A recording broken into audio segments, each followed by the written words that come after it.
What's up sa inyo mga boss? So today ay magpapalit tayo ng monoshock or rear shock kay Raider 150 carb. So tara.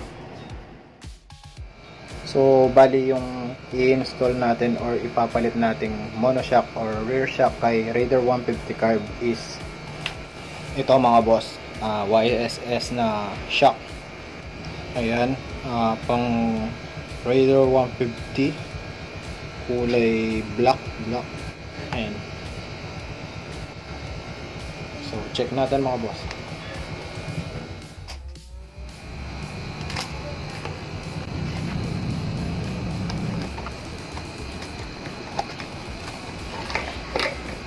Ayan.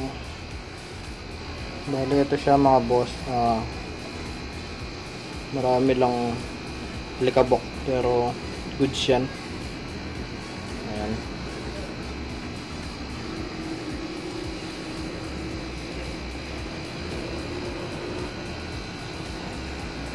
DTG gas na YSS.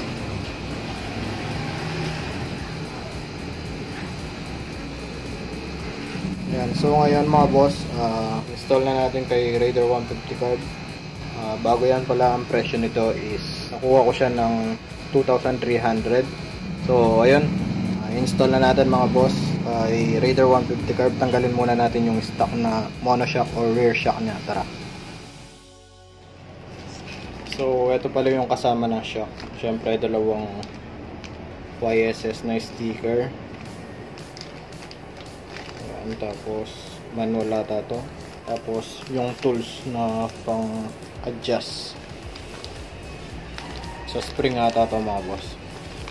So, ngayon, tatanggalin natin itong shock. Para matanggal natin to mga boss, meron siyang bolts dito sa mismong swing arm. So, pwede natin tanggalin itong rear rim set para yung space is malawak. And then, meron din siyang ayun dito. Kailangan natin tanggalin itong pairings niya para matanggal natin yung bolts dito mga boss. So, ita-timelapse ko na lang mga boss. Yun, tara.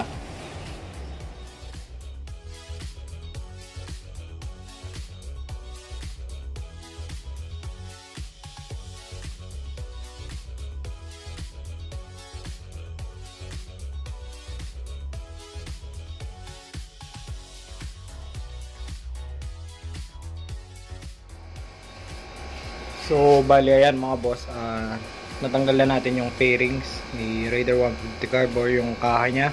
So, bago natin tanggalin yung stock na rear shock, siguro i-wash muna natin siya mga boss dahil ayan mapapansin nyo, i-general cleaning muna natin siya. So, tapos dahil hindi nagagamit, ayan, tingnan nyo, ginawang bahay ng mga bubuyog.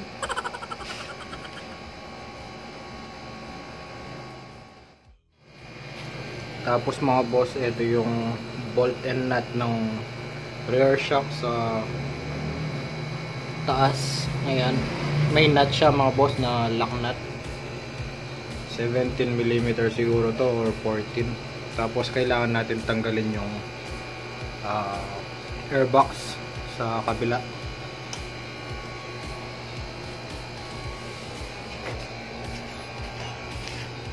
Ito, kailangan natin tanggalin to mga boss. Pero bago yan,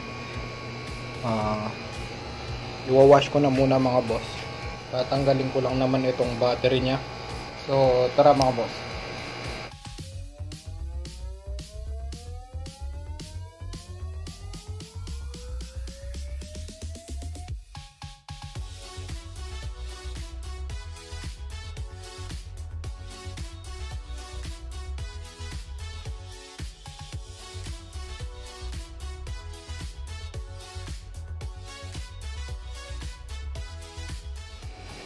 So ayan mga boss, nalinis na natin at pwede na natin tanggalin yung or palitan yung rear shock ni Raider 150 carb.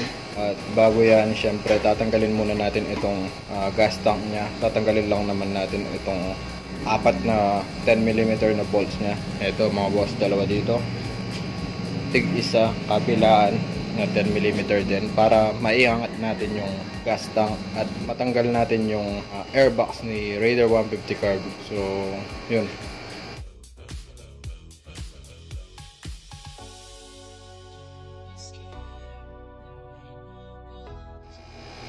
Ayan mga boss, pwede na nating iangat itong gas tank ni Raider 150 carb. Ito.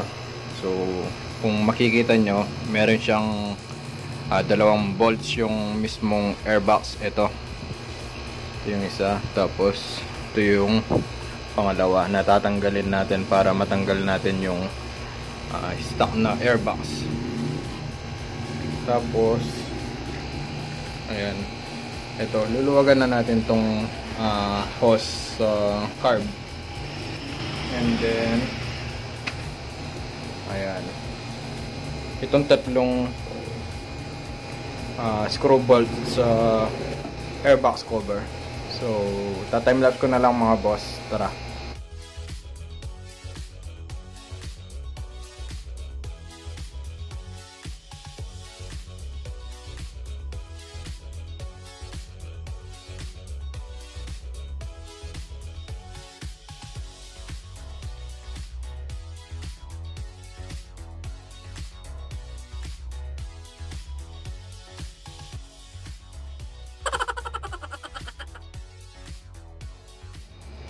So ayan mga boss, nakita na natin yung bolts ng rear shock, kaya hindi ko natatanggalin ng buo itong stock na airbox.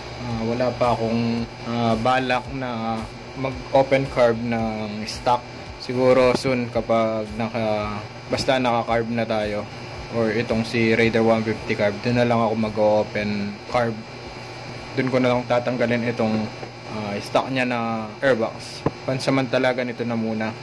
Tsaka wala din akong balak munang magtabas ngayon ng rear fender or itong para ipakita yung shock. Soon siguro kapag medyo maganda na yung shock natin, pero maganda pa din naman yung YSS. Pero wala pa talaga akong balak na magtabas tsaka yung sa kabila. So soon mga boss, pinag-iisipan ko pa. As of now, palitan na muna natin itong stock na shock ni Raider 150 carb. Palitan na natin yung YSS para makita natin mga boss kung goods. So bali ayan mga boss, natanggal ko na. Sobrang higpit niya kasi first time pa lang niyang matatanggal. Ayan, linuwagan ko na mga boss para madali na lang tayo. So ang size pala nito, dalawang 14mm na bolts, taas baba, tsaka lock nut na 14mm din, taas baba.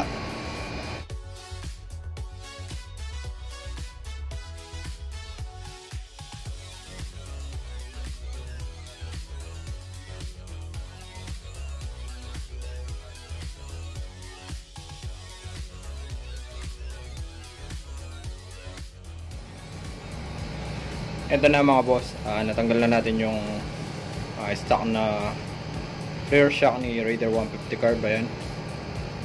So fresh na fresh mga boss, marumi lang. Alam nyo naman kasi na wala pang 3K yung tinakbo ni Raider 150 carb ko. Literal na hindi siya daily use. Siguro soon kung ibebenta ko to, sulit na sulit yung makakabili nito mga boss, itong si Raider ko. So, ngayon pagkumparahin muna natin itong stock na rear shock ni Raider 150 carb tsaka yung YSS shock. So bali ayan mga boss, ito yung shock syempre, ito yung DTG na YSS pang Raider. So kung mapapansin nyo, wala namang ganong pinagkaiba, halos same lang naman. Height lang, konting-konti lang mga boss, pero all goods na. So ngayon pwede na natin i-install itong DTG na YSS kay Raider.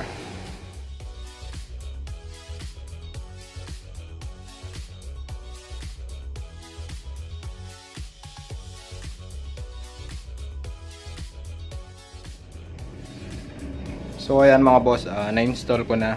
Hindi ko na ipinakita yung pagkabit ng mga bolts kasi basic na lang yan. So saka yung sa airbox at gas tank. At least na-install na natin ito. So ngayon ibabalik ko na yung mga kaha nya at testingin natin mga boss. Pakita ko sa inyo kung maganda yung rebound nya or yung play. So yun.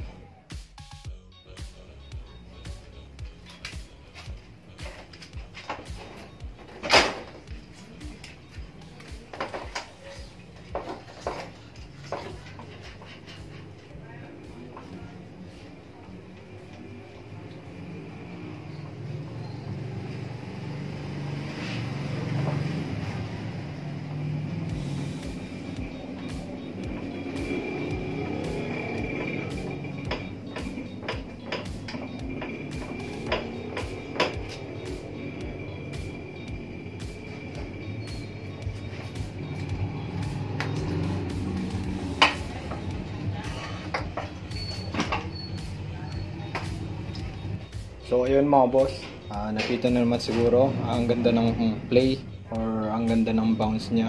So para sa akin mas okay, sakto lang, hindi malambot, hindi matigas. So hanggang dito na lang siguro yung vlog about sa pag-install natin ng YSS DTG shock or rear shock kay Raider 150 Carb. So yun lang mga boss, like, comment, share, and subscribe na lang kayo mga boss. Always ride safe.